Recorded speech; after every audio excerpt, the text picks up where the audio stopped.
Kaditanya bisa diambil oleh Aboy. Itu yang pertama. Poin keduanya adalah Clay harus benar-benar bisa menekan di early landingnya untuk Aboy. Karena kenapa? Kita tahu Valentina per 2 detik ketika dia melakukan deal damage kepada hero lawan Papulung, dia akan menambahkan EXP-nya. Sehingga ketika dia lebih sering melakukan poking damage, artinya dia akan menang Lebih secara cepat level. lagi, ya. Akan lebih cepat mendapatkan level yang keempat, dan itu yang mungkin diperlukan oleh sosok Clay untuk bermain agresif, dan kalau bisa snowball-nya nggak berhenti. Ini tiap hero curangnya beda-beda ya. Beda-beda. Aulus level 12. Iya. Palunya gede banget. Itu udah nggak bisa dibendung sih Aulus. Tapi ternyata mereka tetap menuju ke arah Bruno. Memang walaupun sudah berada dalam nerf, tapi Ya. dia masih bisa Yang tadi aku catch up mention ya kan, yang dimana Bruno ini akan tetap power karena ketika dia udah punya Hasclaw, heal up-nya tetap cepet. Masalahnya heal up-nya ada 2. Ya. Hasclaw, Rafaela. Rafaela. Nah sekarang pertanyaannya, apakah Naomi akan membawakan hero healer juga? Tapi ternyata Akai mungkin untuk Versik. Akai untuk Versik ya. Kayaknya... Atau setelah di buff, karena udah balik lagi nih keseringan pabrik yang awalnya 4% jadi 5% lagi. Kayak bener-bener Akai sebelum di nerf. Apakah Naomi yang akan membawakannya? Ya nggak tahu kenapa ya. Kalau misalnya mereka mau mainin Naomi menurut aku oke juga sih. Jadi Purify Game itu nggak akan terlalu ngimpact Iya. terhadap heavy spin. Dan jadinya Clay bisa melakukan eksekusi karena dia Valentina kan bisa dash 2 kali. Ya jadi free hit untuk sosok dari retailnya. Aha. Cuma yang sangat besar sekarang potensinya adalah Luke bisa mengganyang ke arah backline. Buset dah.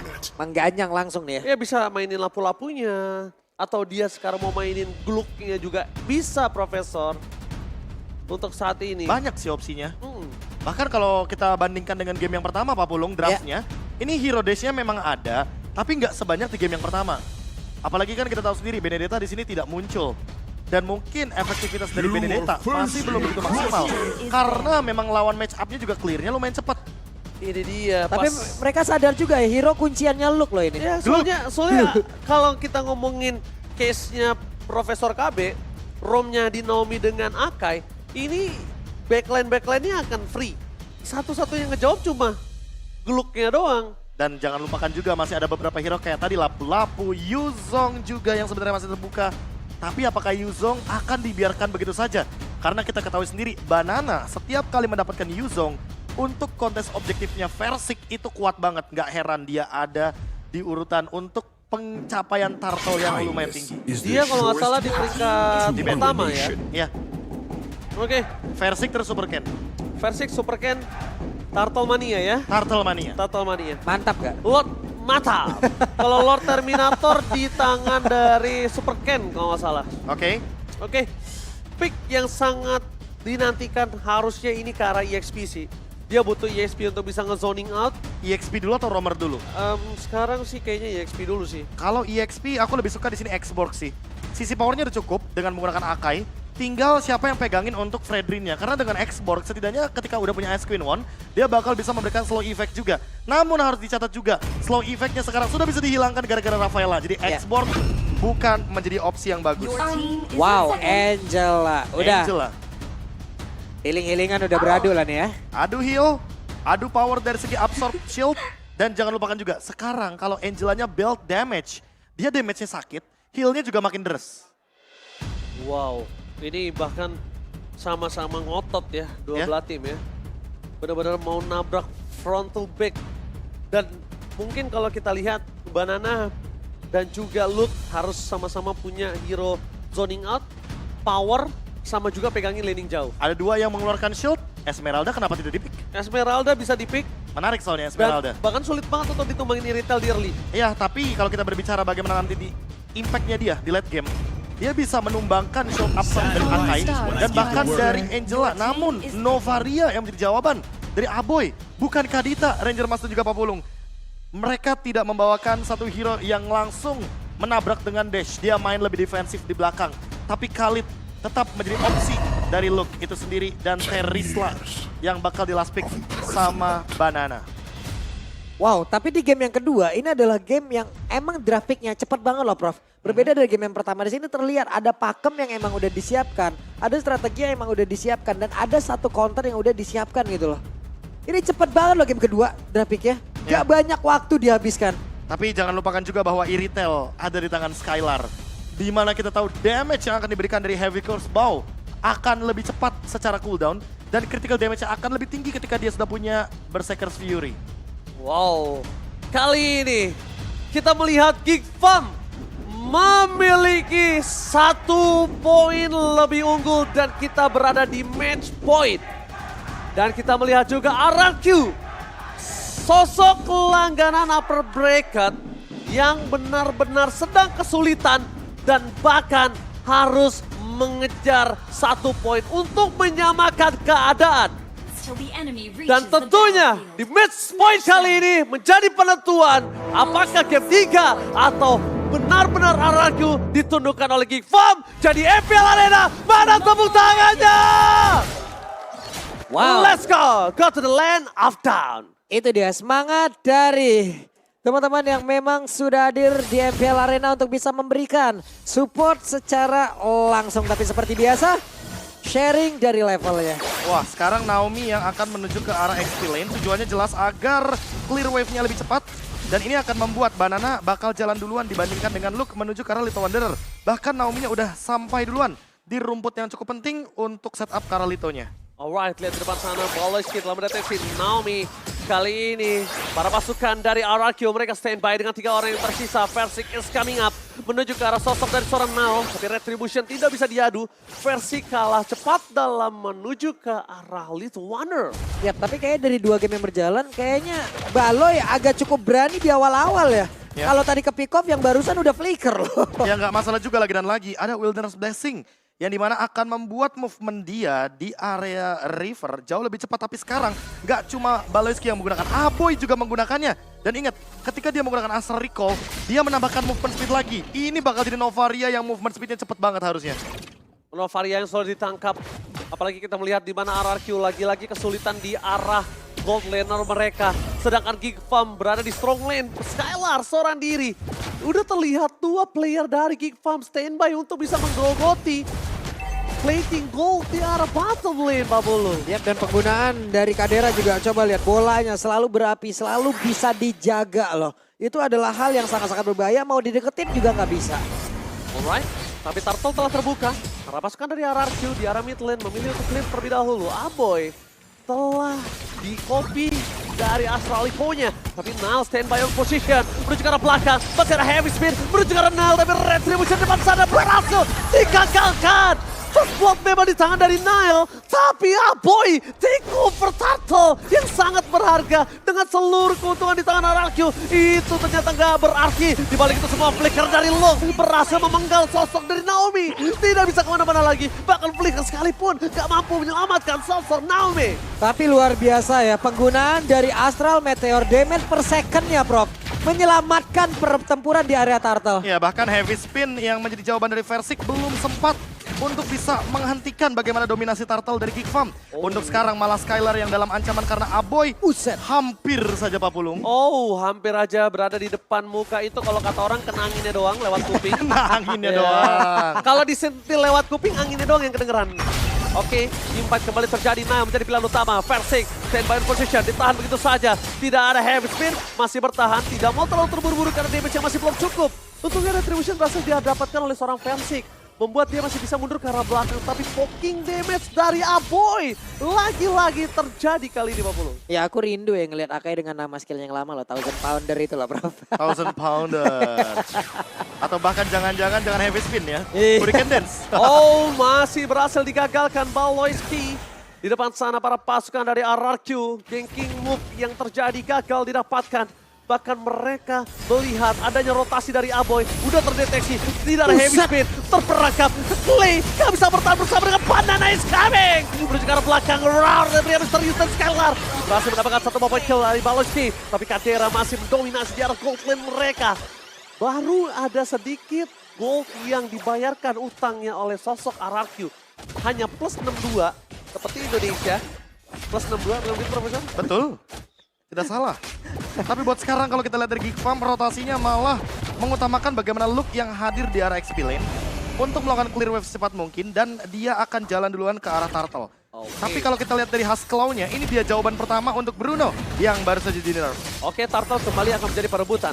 Di sana Banana mencoba untuk memukul mundur ke Luke ke arah belakang, tapi Holy Baptism membuat para pasukan dari arah kita tidak kena getar. Langsung ada heavy speed apakah Retribution dari Persik akhirnya diselamatkan. Nael, Retribution mundur ke arah belakang. Luke gak bisa bertahan lebih lama lagi dan akhirnya Luke harus pasrah dan mengakibatkan poin kill selanjutnya di tangan RRQ. Snowballing tidak mau dihentikan oleh mereka. Bahkan versi depan sana dengan press ward-nya dipaksa Nile. Akhirnya kali ini invasi jungle udah terjadi. Dapat atau tidak memang belum. Tapi akhirnya Nile berhasil diberhentikan nih Pak Mulung. Yap, akhirnya ada tekanan yang memang benar-benar begitu berarti yang dilakukan oleh pemain dari RRQ ya. Mereka tadi udah berhasil, mereka udah berhasil kontes lagi terhadap 2 turtle walaupun 1 kali berhasil, 1 kali gagal. Tapi sekarang pertempurannya harusnya kembali terjadi kan di bagian bawah. Sakaratul maut, Clay. Harus mundur ke arah belakang. Itu kalau Clay nggak sekarat, mungkin orange buff yang akan menjadi jawaban sih, Profesor. Ya, bakal di-invade juga. Dan untuk sekarang kalau kita lihat dari gerakannya RRQ nih Pak Pulung, jatuhnya mereka juga udah mulai memanfaatkan rotasi yang awalnya akan dimulai gara-gara Banana. Ya. Jadi semua mata menuju ke arah Banana. Dan Luke harusnya udah mulai sadar ketika ada 1 gerobak saja yang disisakan. Banana akan berjalan duluan menuju ke arah teamfight di gold lane.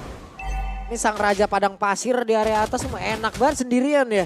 Dia punya kusir, dia bisa mobilitas tinggi banget tapi di bawah. Oke, flicker dari Polowski. Membalikan keadaan Skylar masih bisa bertahan tapi lihat sana Raur. Dan pria misterius menuju ke Caldera. Protection begitu saja. Polowski menjadi poin kedua. Para pasukan dari RRQ. Mereka masih mau lebih. Aboy menjadi pilihan utama Skylar. Sampai terbang ke depan. Dan Aboy mau gak mau. Aboy kali ini harus menuju ke arah Brawl. Untuk mengamankan dirinya. Dia nggak bisa lagi di lane of down. Dia harus ke Brawl, Profesor. Itu adalah keuntungan dari penggunaan Novaria ya. Bisa keluar dari map mengamankan dirinya loh. Wah, ini sebuah escape mechanism yang memang sulit untuk dijangkau. Mungkin Yuzong bisa dengan Black Dragon Transformation ini, tapi Akhirnya Banana terperangkap dan diselesaikan di depan sana. Banana gak akan bisa bertahan. Damage burst yang diberikan Geek Farm dan Banana terpotong rotasinya. Itu shutdown loh. Iya, shutdown rotasi juga terjadi di sini. Tidak ada team fight yang bisa dimenangkan oleh RRQ tanpa ada Banana. Tapi Geek Farm kayaknya juga udah mengeluarkan seluruh soft skill mereka. Yang akhirnya mereka lebih mengikhlaskan turtle kedua di tangan RRQ. Naomi dengan Flux of the Oasis. Jadi jatuhnya ketika nanti ada hero yang sekarat akan dibantu oleh Naomi dengan heal up-nya. Tapi Out of nowhere, Persik menuju ke arah sosok Aboy. Lihat flanking yang terjadi Persik, yang bahkan itu bukan tugasnya Persik harusnya untuk menjadi seorang flanker. Dan di sini kita melihat Persik out of nowhere dapetin 1 Aboy. Boleh-boleh sih. Ini adalah hal yang sangat bagus dari tadi, efek kejut yang selalu diberikan oleh pemain dari RRQ. Kebanyakan berhasil ya Prof ya? Iya. Kebanyakan berhasil. banyak kan berhasil, tapi kalau kita melihat tadi ada game fact yang tentunya muncul, ada 43.000 minion dan masih still counting sampai sekarang. 40.000, 43.000 43.000 banyak yang banget. sudah ada di MPL Season 12. Tapi kalau kita berkaca dari item, Hasklaw Berserker's Fury ada di tangan Skylar. Jatuhnya ini akan membuat early game yang begitu leading dari RRQ dengan gold 2.600. Banana penalti sampai flicker. Masih ada Holy Baptism tapi Luke di sana menutup itu semua. Clay akhirnya terpotong. Mencoba untuk mendapatkan Caldera. Tapi damage-nya masih belum cukup. Instant heal from Polowski. Save the day. Bahkan Caldera still survive. Para pasukan dari RRQ. Mereka dipukul mundur ke arah belakang. Polowski save the day. Wah, Baloy terus-terusan loh, ini dia sang dokter keliling yang tidak akan meninggalkan pasiennya secara terus-menerus berikan healingan, bro. Dan gak cuma itu, ingat ada Hasklaw. Jadi semua basic attack dari Caldera akan memberikan heal up juga dengan damage kritikal yang sama. Bahkan Caldera sekarang sudah punya Berserker's Fury, tapi Aboy terkena Raur kayaknya. Raur dari pria misterius ternyata membuat Skylar mendapatkan 1 point kill. Give up. Kali ini Aboy memang tidak terlalu bersinar. Tapi dibalik itu semua mereka RRQ benar-benar masih mendapatkan kerugian yang maksimal atas point kill di arah bottom lane. Itu nggak bisa dipungkiri lagi Pak Bulung. Ya. Jadi satu hal yang sangat baik lagi dari tadi. Terlihat ya Skylar selalu bisa melakukan point kill. Sekarang udah 2-0-3. Pertempuran selanjutnya nih. Heavy Spin akankah merubah segalanya kembali? Atau jangan-jangan taunt dari Energy Eruption dan sekarang setupnya Ranger Mas. Oke, langsung Heavy Spin itu sekarang Nile. free hit. Nile coba diusir, menangkap Sultan dari Skylar. Pressure-nya dihindari, Nile gak punya power. Dan akhirnya Nile dipukul mundur ke arah belakang. Dedet from Poco menyelamatkan diri, tapi Luka akhirnya menutup hari dari Skylar. Dan shutdown. Di balik itu semua mereka berhasil mendapatkan Lord. Para pasukan dari Geek Farm, mereka harus mundur sejenak. Mereka gak boleh teamfight kembali. Tapi kalau Kadera masih mau lebih, ini mungkin harus bisa di following up. Karena Naomi, the best thing yang bisa dilakukan adalah love wave-nya. Akhirnya Versik juga berhasil menyelamatkan dirinya. Pasukan dari Geek Farm, mereka tersisa 3. Setidaknya mereka mendapatkan keuntungan untuk bisa mendapatkan outer turret-nya. Waduh, setidaknya mereka ini ya masih ada trade yang bisa dilakukan oleh pemain dari Geek loh. Gak mau kalah sama sekali. Ya, mereka nggak mau rugi sama sekali walaupun harus kehilangan Nile atau bahkan dari Luke-nya. Luke aja menukarkan nyawanya dengan Skylar. Jatuhnya untung banget dan ada Astral Recall yang begitu bagus dari Aboy. Connect-nya ke arah Skylar, makanya damage-nya cukup. Kalau tadi nggak ada Meteor yang connect ke arah Skylar, harusnya damage tersebut nggak bakal cukup untuk menumbangkan Skylar. Ini boleh-boleh ya, mereka udah mulai setup lagi bertarungnya tuh di area dari jungler aja. Memanfaatkan dari beberapa player yang memang set talent emblem yang sangat-sangat diuntungkan. Dan ingat, dengan player gold yang muncul sekarang, by UBS Gold, Skylar mengkapitalisasi semua gold leading yang ada di Land of Dawn. Sehingga Skylar adalah kunci kemenangan untuk RRQ di game yang kedua. Dan itu terbukti juga di mana Skylar kali ini bahkan ketika dia tershutdown, ketika dia tumbang, RRQ lack of damage. Gak bisa teamfight lagi, tidak ada power teamfight. Bahkan dengan posisi yang tidak terlalu diuntungkan oleh RRQ, kali ini Geek Farm berhasil menyelesaikan Lord dengan cepat tanpa harus ada 2 inner turret di mid dan bottom yang pecah. Cuman dari tadi ya pergerakan dari Luke memanfaatkan apapun yang dimiliki oleh Raja pada pasir ini loh. Khalid, kita tahu Desa Tornado dengan animasi yang dipercepat. Dia nikmat banget dari tiap basic yang bisa dia miliki dari damage-nya. Dan jangan lupa efek vakum dari setiap serangannya akan membuat Skylar agak sedikit sulit untuk melakukan escape. Dan kalau seandainya Skylar terus-terusan di-engage dengan menggunakan Desert Tornado dan bahkan Radar Strike-nya, ini bakal susah buat escape walaupun dia menggunakan sprint. Karena ada efek vakumnya yang akan menarik Skylar lagi dan lagi menuju ke pusat dari skimitar sosok Luke. Alright, Versik nampaknya mencoba untuk mencari di mana Baloisnya berada. Tapi tidak ada lagi heavy crossbow untuk Skylar. Karena fokus utamanya adalah turret inner yang mungkin tadi tidak bisa didapatkan mereka oleh adanya Lord sekalipun. Windtalker dari Mancing Skylar. terus ya Versik ya, mancing loh dia terus di situ loh. Ya, Versik bener-bener cuma mau jadi bait. Dan ingat ada Naomi di belakang. Dengan menggunakan satu buah hard guard, Versik sudah bisa dipastikan akan tercover. Kalaupun nantinya nggak ada cover dari hard guard, setidaknya dia punya heavy spin. Ada escape mechanism dan ada blade armor juga. Jatuhnya Cak Dera nggak bakal bisa bermain front to back semudah itu. Dan sekarang Nile ketinggalan level. Oh, Versik tuan muda mencoba untuk memancing keributan di depan sana atas Nile. Dan jangan lupakan Nile kalau udah recall seperti kemarin Profesor dan juga Pak Pulung. Ya. Itu banyak sekali recall-nya. Lihat Lord telah dipegang oleh para pasukan dari RRQ. Mereka mencoba untuk melakukan zoning out. Tapi zoning out yang terjadi membuat Geek Farm menggunakan niat untuk melakukan kontes. Bahkan kali ini tidak ada kontes, tidak ada retribution di tangan Versik. Yap, menjadi satu hal yang sangat menguntungkan RRQ lagi. Masuk menit ke-13, mereka punya dia dobrak dan Baloi. Oke. Wow. Versik memancing flicker atas Baloyski. Dengan adanya flicker yang telah dikeluarkan, penalty zone bisa menjadi jawaban harusnya Pak Pulung. Ini belum lagi dengan satu Lord ini. Serangan 3 lane segera mereka rapikan. Di atas dibiarin, tengah dan juga bawah. Mereka kontrol tapi... Oh my God, Clay! Flicker yang sangat tepat karena kalau tidak, Clay udah bisa menjadi korban keganasan dari Luke. No regeneration for this time, tapi Luke masih bergerak tanpa pengawalan di arah top lane. Waduh, ini Astraliko yang bagus banget. Dimana tuh udah terlihat lagi ditambah Magic Sentry lagi. Ketahuan semua posisi. Oke, semua posisi terlihat. Versik juga udah setengah darah. Ini gak baik banget untuk para pasukan RRQ untuk team fight. Karena Luke masih punya damage yang besar. Nile masih mau lebih. Para pasukan dari RRQ, mereka sedikit demi sedikit udah coba menyelesaikan. Dan harusnya Lord kali ini cukup rugi. Karena mereka sama sekali nggak bisa menyentuh base turret dari Geek Farm. Geek Farm too strong. Itu dia, Geek terlalu kuat untuk di game yang kedua. Setidaknya dengan Lord yang ini pun mereka belum bisa sampai ke area dari base. Hanya ada minion di bagian bawah tadi yang udah berhasil mengambil 1/4 loh. HP dari base tersebut. Tapi jatuhnya Skylar udah punya item jawaban juga atas Cak Dera. yaitu adalah Wind of Nature. Jadi semua physical damage tidak akan ada yang berasa menuju ke arah Iritel. Tinggal gimana Naomi untuk nempelin Skylar-nya, entah dengan menggunakan low wave atau bahkan mungkin dengan menggunakan hard guard.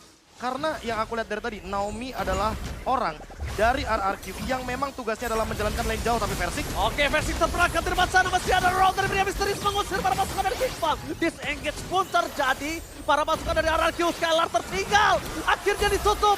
Versik, heavy spin for defensive. Untuk para pasukan dari RRQ, mereka udah gak punya lagi sword skill dan King Farm. Mereka kalau mau memaksa team fight ini adalah sebuah kesempatan. Karena sosok dari Kadera akan punya power lebih dibanding Skylar. Ya plus ada perbedaan ya antara heavy crossbow dan juga dari Bruno yang bisa digunakan oleh Kadera kali ini. Splash damage dengan single target kecuali dari Waldy-nya ini Prof. Ini Nah. pasti akan memakan waktu banget untuk Kadera. Dan jangan lupakan juga masih terlalu banyak efek CC dari teman-teman Geek Farm. Ada slow effect, ada stun effect, knock up juga ada dari Nile. Sehingga Skylar perlu mempertimbangkan ketika dia mau jump in ke belakang. Flanking adalah jawaban yang baik dari RRQ. Tinggal gimana caranya mereka memanfaatkan 3.500 net worth yang menjadi pembeda untuk di mid game kali ini. Wind of Nature juga sudah ada di tangan dari Cadera. Sehingga semua physical damage akan saling berlawanan saja. Dan sekarang tinggal gimana caranya mungkin lebih tepatnya agar pemicu dari masing-masing pemain antara Skylar atau bahkan Cadera agar siapa yang lebih disiplin, siapa yang lebih terburu-buru.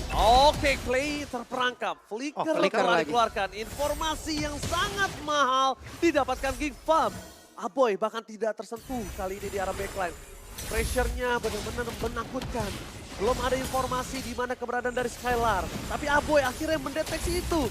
Di rumput di depan sana, masih ada body block dari Banana. Kalau tidak ada Skylar, itu udah dipastikan udah seperempat darah Pak Pulung. Yap, dan mereka pemain Geek Farm juga harus memikirkan jangan sampai out of position karena dari tadi Angela masuk ke dalam tubuh dari Skylar. Lane of Dawn kelar semuanya. Oke, Lane of Dawn kelar, Holy Button bisa dikeluarkan dan pakai Versik di sana. Menangkap Nile, itu hanya jebakan. Tapi ternyata dia bisa diberikan, adu retri bisa terjadi. Nile berhasil take over, berhasil mendapatkan Lordnya. Tapi Nile ter-take down. Para pasukan dari RRQ mereka tidak mau pertukaran yang tidak adil. Mereka masih mau mendapatkan satu buah point kill. Mereka mau pulang dengan buah tangan dan menuju ke arah mid lane. Para pasukan dari Kick Farm menuju ke arah detik 41, Lord telah muncul. Harusnya Lord bergerak menuju ke arah bottom lane yang dipegang RRQ kali ini. Udah bisa diselesaikan dengan cepat, kalau enggak kerugian di tangan RRQ karena 3 lane mereka terdorong dengan maksimal oleh Geek Farm. Nafas tambahan dan heavy spin tadi sepertinya yang terburu-buru kah Prof? Atau seperti apa Timingnya Prof? pas sih, timingnya Timingnya pas. Tapi emang damage dealt-nya agak sedikit berbeda karena Oke. badannya jump in ke belakang. Jadi lini belakang dari Geek Farm memang gak ada damage. Tapi Versiknya juga nggak cukup untuk membendung Nile secepat itu. Dan memang Skylar targetnya ke belakang. Jadi memang ada dua Skylar hal yang berbeda. terperangkap! Masih ada hard cut. Luke gagal mendapatkan Skylar. Lihat mereka bahkan harus menggunakan flicker. Luke terperangkap, hilang begitu saja. Roar dari pria misterius membalikan kembali keadaannya. Tapi dibalik itu semua para pasukan dari RRQ. Mereka terlalu jauh untuk menggapai sosok Geek Farm. Bahkan laning yang terdorong di 3 lane yang berbeda. Bakal coba mereka manajemen terlebih dahulu Geek Farm. Untungnya masih ada Aboy. Masih ada poking damage dan masih ada Aboy di sana. Kalau nggak ada Aboy ini bakal sulit banget. Nile jangan sampai terperangkap. Nile nggak boleh sedikit pun offside. Kadera, sumber deal damage mereka cuma single target, Pak Pulung. Yap, cuman ini gimana ya? Ada satu miss momentum lagi. Tapi miss momentum yang diciptakan oleh pemain Geek ini berawal dari RRQ yang bagus banget Naomi-nya loh. Iya, apalagi dengan heal up dari satu buah low wave yang begitu cepat dan Skylar jadi terselamatkan. Oke, terselamatkan dan bahkan mendapatkan sosok dari Best Turret. Ini benar-benar jadi keuntungan RRQ. Ini di tengah sendiri, mereka masih berani loh. Geek belum, Geek gak ada takutnya. Mereka kehilangan satu best turret, tapi mereka masih ingin berantem. Ayo sok, level udah sama-sama 15 ya udah. Ada kesetaraan di sini, hanya tinggal bagaimana setupnya saja lagi loh. Ya, karena heal up yang diberikan dari Baloyski benar-benar berpengaruh untuk 3 pemain sekaligus. Dan bahkan satu tim sekaligus, jangan lupakan itu. Tapi Baloyski dari tadi benar-benar susah banget untuk ditangkap hingga pada akhirnya dia terkena rantai dari penalty zone. Dan Banana benar-benar menjadi kunci dari gameplay RRQ. Yes. Kalau Banananya tidak mendapatkan penalty zone yang optimal, sudah bisa dipastikan Geek Farm akan lebih bebas. Tapi kalau sebaliknya, Geek Farm tertangkap 2 atau 3 pemain oleh Banana, ini akan menjadi sebuah setup initiation yang begitu mahal. Dan RRQ, mereka sudah build up pelan-pelan menuju ke arah Immortality. Banana juga udah punya Athena Shield. Jatuhnya sekarang Moleski. Oke, bahkan flicker telah digunakan. Masih ada Astralico, masih mau lebih. Para pasukan dari RRQ, kali ini udah ada informasi didapatkan. No sprint, no heavy Buset. crossbow, no hard cut. Pertukaran di arah Lord bisa diuntungkan para pasukan dari Geek Farm. Ingat, Paloski cuma kehilangan dari flickernya. Memang dia bukan hero untuk bisa ngebuka. Dan sekarang Paloski masih bertengger di depan sana, masih sangat kuat. Nahel, dia nggak kenal gentar. Lihat, Nahel bahkan nggak takut sama sekali oleh para pasukan dari RRQ. Mereka menuju ke arah belakang penalti zone yang gagal. Kadera free hit, Luka memfollow Yoto saat dengan Reggie Sestrom. Sekali lagi, free hit dari belakang, knockout. Reggie Sestrom Mesril, masih ada hardgun. Skalar hilang, ini bencana. Versi menjadi orang ketiga, apakah adu retribution akan coba terjadi dan ternyata lock di tangan dari RRQ. Tersisa Naomi, one last man standing. Lord muncul sekalipun nampaknya bukan sebuah jawaban. Karena Lordnya akan dikacangin. Base terbuka sangat besar. Ini bencana. Geek Farm, sang pengejar upper bracket, ingin menurunkan RRQ dari langganan upper bracket. This is it, sang kuda hitam, Geek Farm Fighting. Satu pintu mulai terbuka untuk Geek. Dream come true masih menjadi tanda tanya sejauh ini. Tapi dengan kemenangannya atas RRQ, akankah itu terjadi? 3 pertandingan tersisa untuk Geek Farm. Yang pertama, pintu yang paling sulit. Don gak bang? Don! Don! Sisa 2 pertandingan lagi untuk Geek Farm. Apakah kita akan melihat sosok baru yang akan bertengger di upper bracket? Geek Farm, sang kuda hitam, The King Slayer, out of nowhere, berhasil menggoyangkan tata upper bracket yang dimiliki RRQ yang bahkan udah berada di depan mata. Miss penalty zone terhadap sosok Kadera membuat Geek lebih besar lagi harapannya untuk merangkak ke arah top. Harus digarisbawahi, nggak cuma penalty zone. Yep. Lihat Desert Tornado yang terakhir Betul. momentumnya. Raging Sandstorm Raging Sandstorm yang menutup juga. Balasan yang tidak begitu berimbang karena sisi powernya dibantu sama Lord. Itu Iya. dia, Lord mendukung semesta, mendukung Geek Farm untuk mencoba meraih upper bracket. Capek, Alam